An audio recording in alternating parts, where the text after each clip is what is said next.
Bismillahirrahmanirrahim. Assalamualaikum warahmatullahi wabarakatuh. Alhamdulillah wassalatu wassalamu ala Rasulillah wa ala alihi wa sahbihi wa mawala.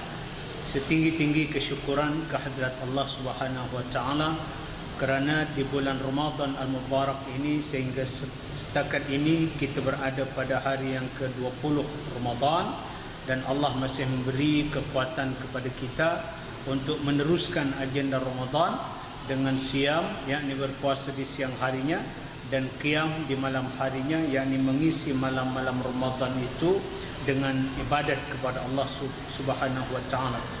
Terutama pada 10 yang akhir Ramadan yang Nabi bersabda kemungkinan besar akan berlakunya malam Lailatul Qadar, iaitu pada tarikh-tarikh yang ganjil 10 yang akhir Ramadan.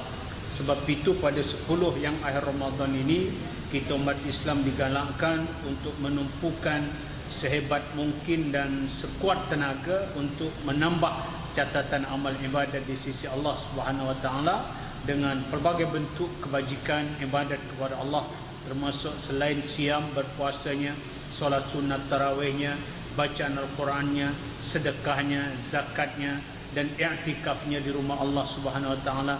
Ini semua galakan-galakan yang diletakkan dalam Islam, terutama pada 10 yang akhir Ramadan. Kata Umar bin Khattab, ada 5 perkara yang disembunyikan oleh Allah Subhanahu wa taala. Pertama, Allah sembunyikan keredaannya pada satu-satu amalan. Sebab itu amalan walaupun kecil, buat entah-entah pada amalan yang kecil itu tersimpan keredaan Allah.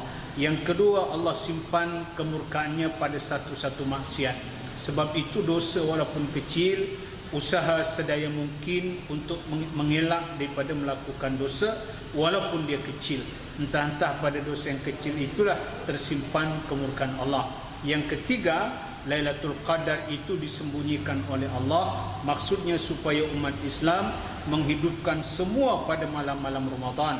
Sebab apabila kita mengisi malam-malam Ramadan, bermula daripada awal Ramadan hingga ke penghujung Ramadan, maka dapat dipastikan bahawa kita telah bertemu dengan malam Lailatul Qadar yang Allah sifatkan di dalam Al-Quran, Lailatul Qadri khairum min alfi syahr. Lailatul Qadar itu satu malam yang nilai ibadat pada malam tersebut nilainya lebih baik daripada 1000 bulan.